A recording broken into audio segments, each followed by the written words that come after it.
Number 9, number 9, number 9, number 9, number 9.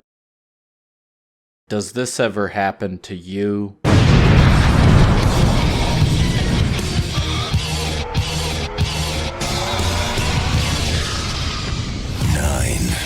Rated PG-13.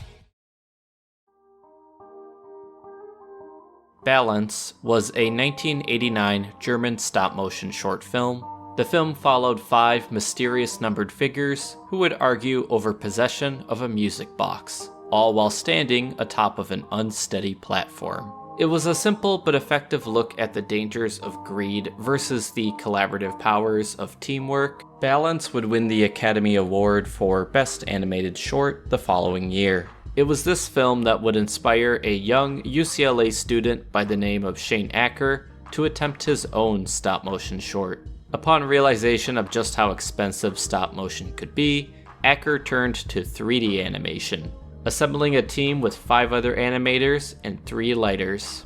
Acker would spend the next 4 years developing the film. The short, originally intended to be 3 minutes long, was eventually stretched out to 11. This short would win awards and catch the attention of several big names, including film directors Tim Burton and Timur Bekmambetov, director of the 2008 action film Wanted. Within this unstable world,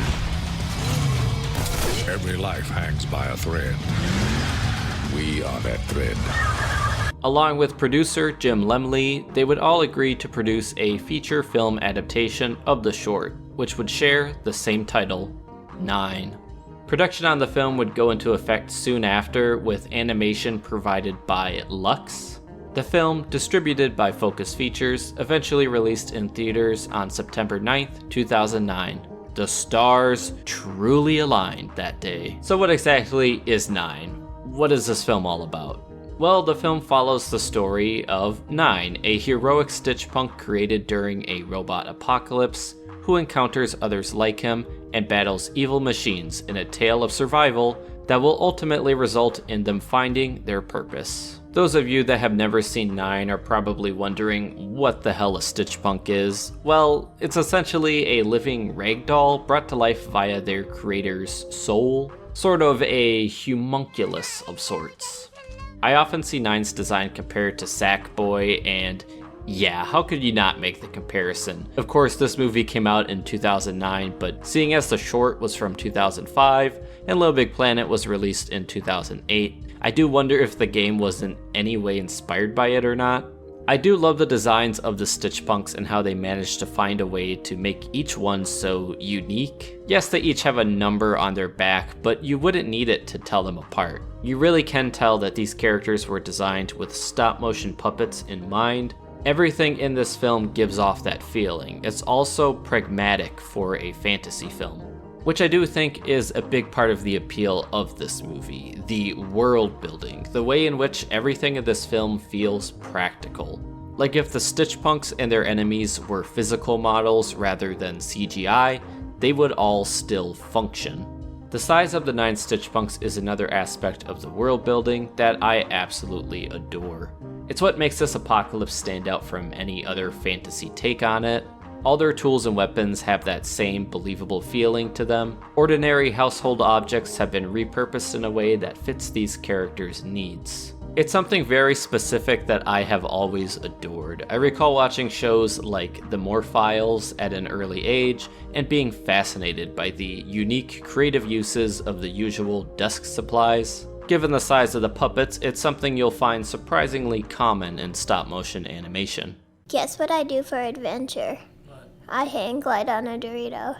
Guess what I use as a pen? What? I use a pen, but it takes the whole family. This film has got quite the celebrity voice cast as well. We're talking Elijah Wood, Jennifer Connelly, John C. Reilly, Christopher Plummer, Crispin Glover, and Martin Landau. And then there's Fred Tatasciore as number 8, who actually is more well known in the field of voice acting. Yes, they mostly went with celebrities, but they did a good job at picking ones who either had some experience in voice acting or felt like the perfect fit for their character. And I do quite like all of the characters in this movie. One could complain that they were all rather one note, but I think that works given the film's short runtime. We're talking 73 minutes here. I mean, this movie barely qualifies as feature length. For the most part, I think the simplicity of these characters helps make their goals and motivations rather clear. However, there were times that the titular character of 9 felt too much like a generic goody two-shoes, having a heroic personality right from the start. No more hiding! We're going after them. All of us. I would have liked to see more of a change in his character from start to finish, but that's just a minor nitpick. As a kid, I recall first hearing about this movie sometime in middle school. I would have been 11 when it came out, which made it kind of perfect for me. I would watch and rewatch this movie a lot back then. It may have been one of my favorite movies at the time, even if I didn't realize it. I certainly thought about it a lot. To me, it had a similar appeal to the later arcs of Lego Bionicle with its dark and edgy, self-serious tone. Despite this, it still feels like something that kids could enjoy, specifically preteen boys. Being a PG-13 animated film made this feel all the more hardcore. It was at that time where I was beginning to feel that animation was no longer cool, but films like this kind of helped reassure me that there was something more to it. It's a film with a lot of frightening imagery, but it never goes too far. It still feels like a pretty grounded project made from passion, rather than any attempt to shock or disturb the audience. I'd actually argue something like Coraline, which was released by Focus Features that same year, is a far more frightening film. Despite my constant praise of 9, its critical reception was not entirely positive. It was rather mixed, with some critics going so far as to call it a muddled dystopian fable, a feature-length short, and a love story involving toasters. Hold on, love story? I don't recall any love story. Perhaps they're confused with WALL-E. And as much as I want to dispute some of these criticisms, at the end of the day, much of what the critics have to say about this film, I can't deny as true. The most agreed upon opinion seemingly being that the film has a weak plot, which is quite apparent. Outside of the neat visual world building, there's not much here that hasn't been done in other apocalyptic tales. The idea of machine turning on man feels incredibly been there, done that, and the film doesn't contain any nuances that makes it stand out. I really feel they could have used this film as an opportunity to say something about the dangers of technology, in a similar way to how its inspirations like The Matrix did. Instead, all they end up saying on the topic is machine bad. I also would have liked for the film to provide some sort of commentary on the significance of a soul, seeing as that aspect plays a big part in it. The Iron Giant is a film that executed this idea pretty well about 10 years earlier. And although I can't fault a film for being what it is rather than what I would like it to be, I still can't deny that it feels lacking in having anything meaningful to say. It's a simple story, which I think works well for younger audience members, but it's so similar to the short it's based on that you have to wonder, why make this a movie at all? Despite all this, I really do feel that 9 is a prime example of a style over substance film, and in that regard, I think it's perfectly fine. And what a style it is. This movie really has some of the coolest visuals you'll ever see in a movie. I mean, yeah, it could be better, but is simply looking cool not enough? Sometimes that's really all you need. A movie with a vibe.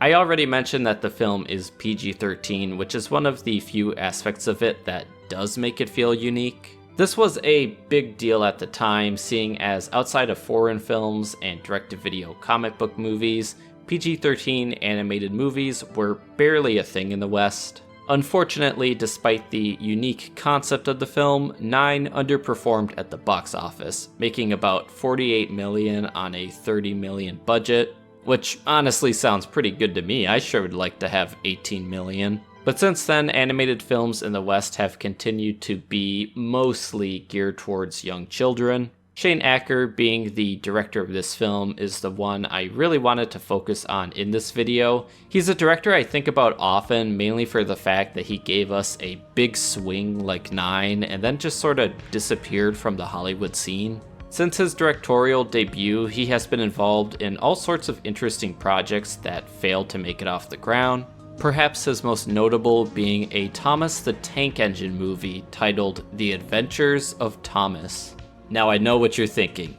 Thomas the Tank Engine? That show for preschoolers? Well, this would have been a new, darker take on the series in hopes of garnering a more mature audience. The film would take place during World War II with a young boy being whisked away to the island of Sodor, which in this adaptation was like an alternate dimension completely inhabited by trains. Yeah, this was nuts, I tell ya. You can find a teaser trailer and some concept art online if you're curious about it. Sadly, it was canceled after Mattel bought out Hit Entertainment. I don't know if it would have been any good, but it sure sounded completely bonkers.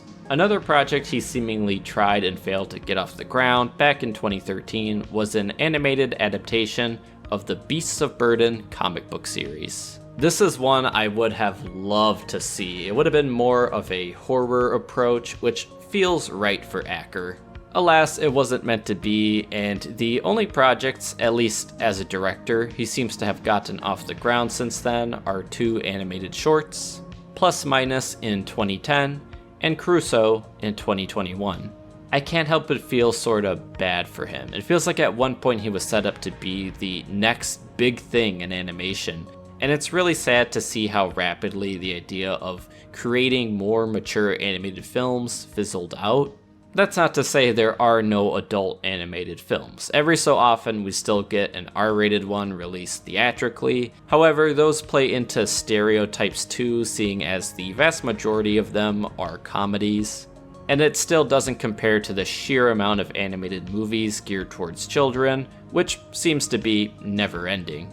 It seems nowadays if you want something more action-orientated made in the West, you have to look to streaming. Sometimes you get some really neat stuff like Primal or Scavenger's Reign. Other times you get one of those shows with clear anime influence that they just market as anime because lying is good business.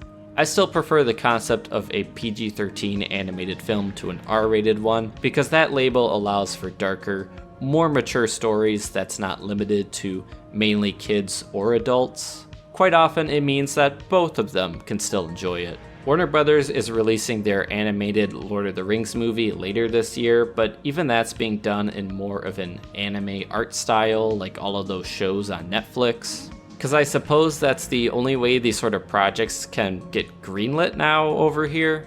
Anyway, thank you for listening to my ramblings on 9. It's a film I wholly recommend to anyone who's a fan of animation.